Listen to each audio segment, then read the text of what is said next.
As we've been doing all month, we're going to start with a little thing about Pride Month. Tonight we're going to look at the idea of love is love. You hear this as kind of a constant refrain. Really, if you're on Twitter or really any kind of media or anything like that, it's in books, it's all over the place. Love is love, love is love. And so let's look at what the Bible actually has to say about that. For tonight we'll look at 1 Kings chapter 11, verses 2 through 4. And it says this. It says, "From the nations about which the Lord had told the Israelites, you must not intermarry with them, and they must not intermarry with you, because they will turn your heart away to follow their gods. To these women," plural, "Solomon was deeply attached in love." Verse 3, "He had 700 wives who were princesses, who he loved them all." Okay? "And 300 who were concubines, who he loved them all," because he said deeply attached in love with them. "And they turned his heart away." Now, this is obviously not passing the blame. He's not saying that it's completely their fault. Solomon was an innocent bystander. That's not the point. The point is that they brought unnecessary problems and temptations for Solomon that he didn't have to go through. He kind of just put himself in a bad situation, so he had to go through it. Verse 4, "When Solomon was old, his wives turned his heart away to follow other gods. He was not wholeheartedly devoted to the Lord his God, as his father David had been." So right here, we see the idea of love is love and how dangerous that can be. When love is just completely unrestrained. And we're talking about between a man and a woman, too. We're not talking about, we haven't even looked at the idea of homosexual love is love. We're just talking about a man with a bunch of women. Hey, love is love, right? Well, I'm pretty sure that it just said here, he was deeply attached to them in love, all of them, and that it actually turned out for his harm and not for his good thing, or for his well-being. So you see that an unguarded heart is not a good thing, and we could take it a step further and say that the heart, well, I think there's three things we could summarize with. The first off is that the heart changes frequently. Very frequently. You get married with somebody, you love them, they're the best thing in the world. You've been married a couple years, they're no longer the best thing in the world, right? You're in high school, you fall in love with this person, then the next week you fall in love with that person. The heart changes frequently. I mentioned this, I think it was last week. It's very common in teenagers for them to go through times as their hormones are starting to kick in, where they just go through some confusing situations where maybe they'll have same-sex attraction, and then maybe the next couple months later, they're not so much. And it just has a way of switching in your developmental years. Well, if in our culture, that either means you're gay, or you're bi, or you're this, or you're that. It's just a part of growing up. See, it's a part that a lot of kids go through. And so they think, am I gay? Am I gay because I'm dealing with this?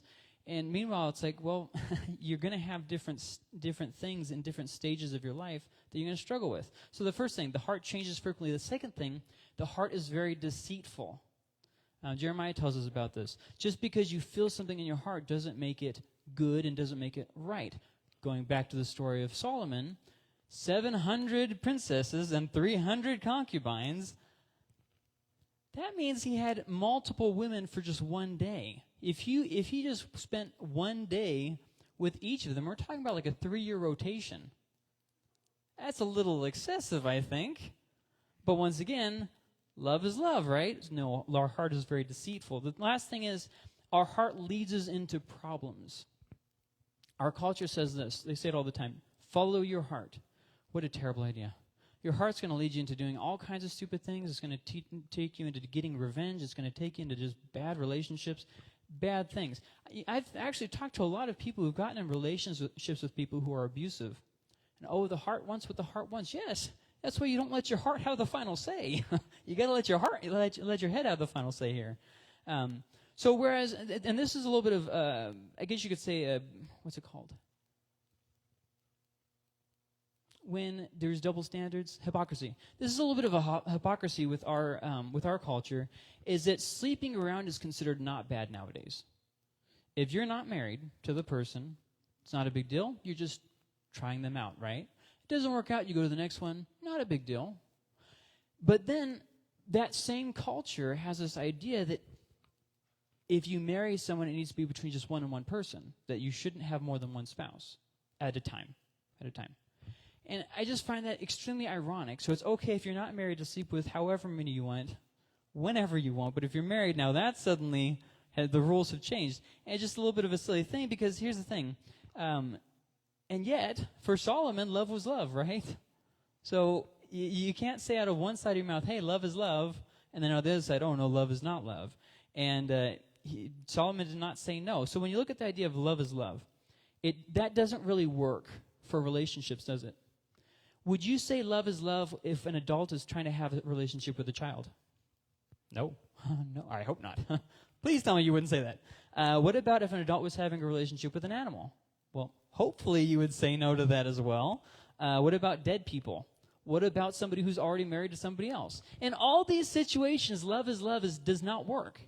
But for whatever reason, in the culture, there's this idea that this one group gets this free pass because don't stop their love. Love is a very dangerous thing, as we saw with Solomon. It can lead you to have 1,000 different women. I mean, that's just, I think a really good example. And so to this, I hear a lot of times, not to be gross or anything, but this is kind of the blowback I get when I'm talking to people about this. Well, it's all the same with the lights off. And to that, I would say, no, there are still rules even with the lights off, okay? For instance, children, once again, don't want to bring that back up, but I feel like it's still relevant. And then married with numerous people, that's just something that everybody agrees, and yet for some reason we all turn off our brains when it comes to this. And I think part of it is because nobody wants to get accused of being homophobic or being hateful, and I understand that, right? But there comes a point when your attitude can be good and you can love the person, but you can still not condone everything that they're doing all the time. See what I mean? I have a lot of friends that I have alcoholics that are friends, right? I have people who have been divorced that I'm friends with. I have people who, used to live very rough lives that I'm friends with. People who used to kill people. I mean, I have people who are friends that are gay. It's just one of those things where if you want to stay out of that, you have to leave the world. This is what Paul wrote in 1 Corinthians.